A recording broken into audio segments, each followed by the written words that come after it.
quand j'étais au lycée, ma prof, je crois que c'était en seconde ou en troisième, ma prof de français un jour me dit mais vous allez bientôt arriver en terminale et qu'est-ce que vous allez faire dans le futur? Et donc bon, bah, j'étais un peu bon partout sans exceller nulle part. Et elle me dit mais moi je voudrais très bien architecte. Prof de français en seconde. C'était une vieille dame qui me dit ça. Alors je me dis, je rentre chez moi, architecte, qu'est-ce que c'est? Une fois que je suis rentré dans cette branche-là, j'ai mis 2-3 ans. Je crois que j'ai commencé vraiment à m'intéresser à mes études d'architecture quand j'étais en troisième année. Quand je termine mes études en France, je me dis que je voulais aller à l'étranger. Je voulais avoir une expérience à l'étranger. Et il y avait deux possibilités, c'était où trouver une agence. Et donc je me dis, c'est un peu difficile. L'autre manière, donc pas une agence, c'est un système universitaire, c'est reprendre un cycle d'études à l'étranger. Donc ensuite, c'est où? Je prends mon map monde, je regarde. Donc il y avait l'Amérique du Nord, bien sûr. L'Amérique du Sud, je vois le Brésil, et puis l'Asie. Et l'Asie, je vois le Japon. Prenons le plus étonnant, le plus exotique. L'Amérique, on peut y aller quand on veut. Je parle anglais, c'est pas un gros problème. Le Japon, c'est une expérience unique. C'est 1 an et demi seulement. Donc c'était toujours dans mon esprit un séjour court. Ensuite, on verra. Je ne savais pas. Je suis arrivé au Japon à l'université de Tokyo chez Fumi Hikomaki, qui en fait c'est là que l'occasion a fait le larron. J'étais là avec une bourse universitaire japonaise pour 1 an et demi, 6 mois d'études de la langue. Ensuite, 1 an dans sa discipline. Et puis je me rends compte que c'était finalement 1 an, c'est pas beaucoup. Et ma client me dit, mais si vous voulez être plus intégré à mon groupe d'étudiants, je vous propose de rentrer en master chez moi. Donc je me tâte un peu, puis finalement je dis oui, enfin, je vous passe le détail. Donc je fais 2 ans de master, et puis ensuite je suis rentré en doctorat, ça fait 3 ans, ça fait déjà 5 ans. Le départ est programmé, et puis ensuite c'est les aléas, les enthousiasmes, et voilà pourquoi je suis là depuis 35 ans. On a par hasard 2 bâtiments à faire. Un monsieur qui vient nous voir, j'étais encore à l'université, j'étais encore étudiant, c'est un monsieur qui vient me voir et qui me propose dans la foulée 2 bâtiments à faire. Imaginez, quand on est étudiant, on n'a jamais fait un bâtiment de sa vie, et moi, mon optique, c'était de construire. Hein. Je ne voulais pas être chercheur, je voulais être praticien constructeur, donc enthousiaste bien sûr. Mon prof me dit un jour, mais écoute Manuel, tu fais ou une bonne thèse de doctorat, ou des jolis immeubles, mais les deux, c'est pas possible. Il me dit ça avec un petit sourire, parce que lui-même était un praticien. Et donc j'arrête, et je construis ces 2 premiers immeubles, enfin je dessine avec ma femme, et à 2, on fait une première agence. Donc, nous sommes dans les années 89-90, et en 95, avec 3 autres personnes, on fait un concours ouvert pour l'antenne régionale de Nagano, qui était la ville des Jeux Olympiques de 98. Pardon. On gagne ce concours. Sauf qu'il y avait 5 personnes, il y avait 4 agences. Et donc la NHK nous dit, mais écoutez, ça va pas du tout, vous avez gagné le concours, mais s'il n'y a pas une agence, je veux avoir une tête, s'il n'y a pas une agence, eh ben écoutez, ce ne sera pas vous, ce sera le deuxième, ce ne sera pas le premier. En un mois, on fait une agence, on crée une agence, on fait une entreprise, on dépose des statuts et on crée Mikan Gumi, donc l'association des mandarines, c'est notre nom en japonais, en disant, bah, on fait ce projet-là, ensuite on verra bien. Et en fait, on a bien vu, 25 ans qu'on est ensemble. Alors il y en a un qui nous a quittés en 99, mais les 4 autres sont restés. Alors mes 3 partenaires sont tous japonais, je suis le seul étranger. Au bout de 25 ans, c'est un peu parfois comme les vieux couples. On se connaît tellement qu'on ne se répète pas les mêmes choses 25 000 fois. On sait que chacun a ses marottes, chacun aime bien ceci, aime bien cela, aime moins cela. On était vraiment, la table était un grand pot dans lequel on mettait les idées et on discutait des projets en incluant un maximum d'idées, de divergences, de convergences, de données diverses et autres. Le plus important, je dirais, c'est que donc, ça évite d'avoir une sorte de geste ou de se cristalliser sur un style, puisqu'il y a des différentes personnes qui évoluent en plus, les unes différemment des autres. Et ça nous a toujours amené à une logique de projet plus qu'une logique d'agence. C'est-à-dire un projet, suivant qu'il est en tel lieu, avec tel genre de personnes, avec tel genre d'autres éléments rajoutés, et nous 4, fait qu'on fait des projets extrêmement variés, des formes très variées, des matières très variées. Et si on regarde tous les projets, on peut se dire où est le sens exact du travail de cette agence. Il n'y en a pas. Par contre, il y a un sens très précis à chaque projet. Chaque projet a vraiment une logique. Il ne s'agit pas de faire n'importe quoi. Chaque projet fait sens en lui-même. C'est un peu une entité. Voilà. On est très éclectique, mais pas dans le mauvais sens du terme. la vie est éclectique, la réalité est éclectique, et donc on est aussi éclectique que la vie et que la réalité. Voilà un peu résumé très très succinctement notre façon de travailler.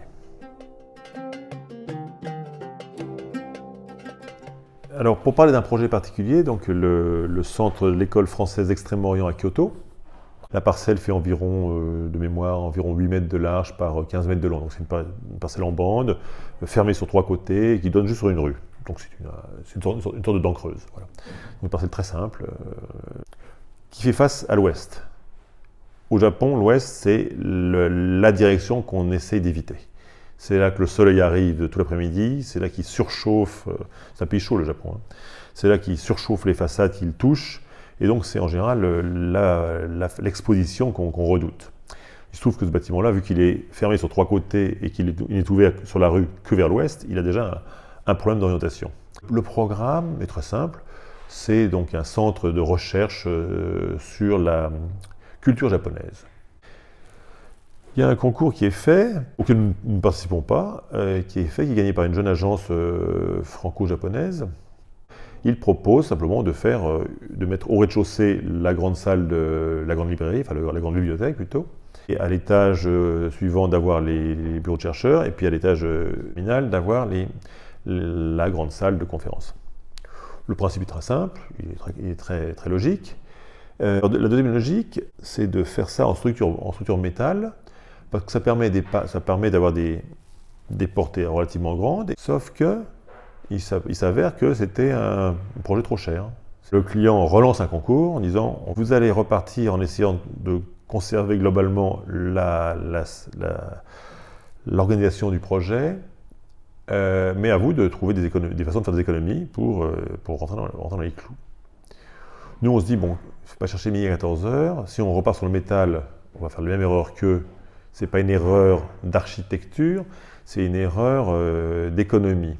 Il faut que par le principe même de notre bâtiment, le problème du coût soit résolu. » On se dit, c'est un bâtiment culturel, on est à Kyoto, il y a de très bons charpentiers. On va faire un bâtiment en bois. Toute la difficulté va être de gérer, ensuite, avec des petites portées, poteau-poutre, on reste là-dessus, bois massif, on reste là-dessus, qui est vraiment, depuis toujours, ce que font les charpentiers japonais. Le charpentier japonais a toujours travaillé en bois massif, il n'a jamais travaillé le lamellé collé, le CLT, c'est des choses très récentes. La tradition japonaise, la culture japonaise du bois chez les charpentiers, qui sont quand même encore des maîtres d'œuvre qui existent encore aujourd'hui, qui ont gardé leur qualité d'antan, si je puis dire, elle est là. On va utiliser ces gens-là, ces connaissances-là, et on va travailler sur la manière, avec des petites portées, de conserver le programme. Donc une salle, au rez-de-chaussée, une sorte de salle hypostyle avec des poteaux qui passaient au milieu, avec une file de poteaux qui passe au milieu de la pièce. C'est la bibliothèque, on se rend compte qu'en essayant d'aménager, ça ne posait pas de problème. À l'étage, il y a les bureaux de chercheurs. Bon, la même trame fait qu'on a des petites boîtes qui contiennent les bureaux des chercheurs. Et à l'étage supérieur, le dernier étage, donc, on n'a plus que le toit à porter. Comment gérer le problème du toit? Toute la logique, c'est maintenant une logique de charpenterie. Il faut qu'on se mette dans la tête de ces charpentiers japonais avec qui on va travailler. On ne cherche pas à leur dire on sait mieux ça que vous. Non, on va travailler ensemble. Il y a vraiment une osmose entre les architectes et les gens et le constructeur. À tel point qu'ils nous proposent des choses. Par exemple, un exemple que je prends toujours, c'est au rez-de-chaussée, dans cette salle hypostyle qui était donc la bibliothèque. Il y avait donc cette travée centrale qui traversait toute la pièce. On avait au départ conçu des poteaux carrés, à section carrée. Je pense poteaux ronds. En fait, quand on rentre dans le débat rond-carré, on se rend compte qu'on rentre dans un débat qui est un grand débat qui a de l'histoire japonaise. Les premiers temples japonais des années 8e, 9e, 10e siècle, tout était poteaux ronds. C'est-à-dire qu'en fait, c'était juste des troncs, des troncs qu'on avait juste écorcés et qu'on avait amenés tels quels. Quand petit à petit, les portées sont devenues moindres, parce qu'il y avait moins de bois au Japon, il y avait des meilleurs instruments de coupe, ils sont arrivés à leur carré, à section carrée. Donc, en rentrant dans le débat rond-carré, on rentre dans les débats de l'histoire de l'architecture et de la construction et de la charpenterie japonaise. La logique du projet fait qu'on rentre dans une logique historique, une logique culturelle, une logique de culture de la charpente. Et donc, on dit poteau rond, On parle de ça au constructeur, il me dit mais poteaux ronds, mais moi je connais un pépiniériste dans le nord de Kyoto qui fait des poteaux en cèdre de Kitayama. On va voir le pépiniériste, on choisit avec lui des poteaux dans sa remise. Et voilà, donc là il y a tout ce travail-là qui se fait en connivence avec les charpentiers. On met en fait l'escalier en façade. Et l'escalier devient une sorte de grande zone tampon qui va recevoir la lumière, qui sur 3 étages, une sorte de grand meuble escalier. Et là aussi, on est de nouveau dans l'esprit de la charpenterie japonaise, parce qu'il y a des meubles escaliers au Japon. Dans les maisons, ils n'ont pas beaucoup de mobilier, mais ils en ont certains, ils ont des coffres, ils ont des tables, ils ont des escaliers rangements. Et on est dans cette logique de l'escalier rangement, sauf que là, ça devient un escalier bibliothèque. Le charpentier se révèle être presque un ébéniste. C'était une logique de projet qui correspondait effectivement d'abord à un intérêt qu'on commençait à avoir pour le bois. Je commençais à m'intéresser un petit peu à ce pays. Ce pays, pendant 2000 ans, il a été construit en bois, donc ça fait quand même quelques années que ça m'intéressait. Mais il faut aussi voir qu'il y a une révolution chez nous. Il y a 20 ans, personne ne parlait du bois. On n'apprenait pas la construction en bois dans les écoles japonaises. Les écoles techniques, oui. Le bâtiment de l'EFO, à Kyoto, c'était une volonté de travailler avec une culture. D'une culture qui existe toujours. Ce n'est pas un regard passéiste, c'est plutôt un regard vers le futur. D'ailleurs, dans le bâtiment lui-même, il y a des choses qui n'ont rien à voir avec le bois. À l'ouest, toute la grande façade en verre, elle est contrôlée par ordinateur. Donc on est dans le 21e siècle, là, et les verres sont transparents, translucides, opaques, opalescents, en fonction de la lumière qui arrive et donc du contrôle ordinateur. À l'intérieur, on a travaillé avec une artiste, avec des verres aussi. Un de ces verres-là était soufflé comme on a soufflé les verres de la galerie des glaces à Versailles. C'est tout un assemblage de choses qui sont là uniquement, non pas parce qu'on a une vision politique des choses, non pas parce qu'on a une vision passéiste des choses, ou une vision, au contraire, futuriste des choses, mais parce que ça a un sens par rapport à l'écologie, et quand je dis le coût, j'ai l'impression d'entendre un économiste parler. Non, parce que le coût, il a un rapport avec l'écologie. C'est pas parce qu'on veut absolument être les moins chers, etc.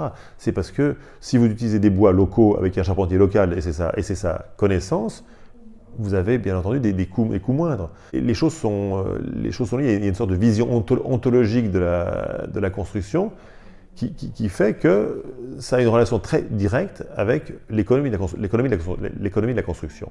C'est ça que je veux dire. Je dis ça parce qu'on n'est pas des gens qui passent notre temps dans les forums sur l'écologie. Je ne prétends pas être le plus au courant de tout ce qui se passe sur les dernières techniques qui font que le bois doit être celle qui va faire tout notre quotidien dans 20 ou 30 ans. Pas du tout, c'est pas ça. C'est parce qu'on est de notre temps et parce qu'on cherche effectivement à répondre intelligemment, finement, localement à des problématiques. C'est ça qui fait qu'en quelque sorte on est des écologistes. C'est pas une vision, c'est pas une volonté d'être écologiste, c'est une volonté d'être intelligent dans un lieu et un contexte donné. On se rend compte que globalement l'Asie n'est pas dans l'écologie, pas encore. Il y a des gens qui en Asie, en Chine, en Thaïlande, au Vietnam, au Japon, ont effectivement tout à fait une connaissance et un intérêt pour ces sujets-là. L'information passe, il y a des gens qui sont tout à fait informés, il y a des gens qui sont tout à fait à la pointe là-dessus aussi. Donc il y a des connaissances, il y a des volontés aussi d'agir. Le réchauffement climatique touche aussi bien la France que le Japon. Donc il y a quand même des entreprises qui s'intéressent à ça. Il y a quand même des réglementations qui évoluent. Je pense que les mentalités changent plus lentement. Les techniques peuvent changer rapidement, les mentalités c'est autre chose. Vous avez aujourd'hui des techniques qui permettent de répondre à l'écologie de la même manière, avec les mêmes qualités, les mêmes compétences en France et au Japon. Ensuite, c'est le fait-on ou le fait-on pas. Je pense qu'il y a encore beaucoup de travail à faire, mais je vous dirais que ce n'est pas un travail technique, c'est plutôt un travail de prise de conscience. Je ne dirais pas que le Japon est mieux que la France ou que la France est mieux que le Japon, ce n'est pas du tout une vision, je ne cherche pas à comparer les pays, mais je pense que les choses évoluent, il faudrait qu'elles évoluent plus vite, c'est vrai, j'en suis sûr, et que nous, architectes, on a un rôle à jouer là-dedans. On cherche effectivement avec nos outils d'architecte à répondre aux problèmes d'aujourd'hui. On n'est pas des gens qui nous tournons vers le passé parce qu'on pense que le passé était mieux que le présent et encore mieux que le futur. pense que le futur sera ce que nous en ferons.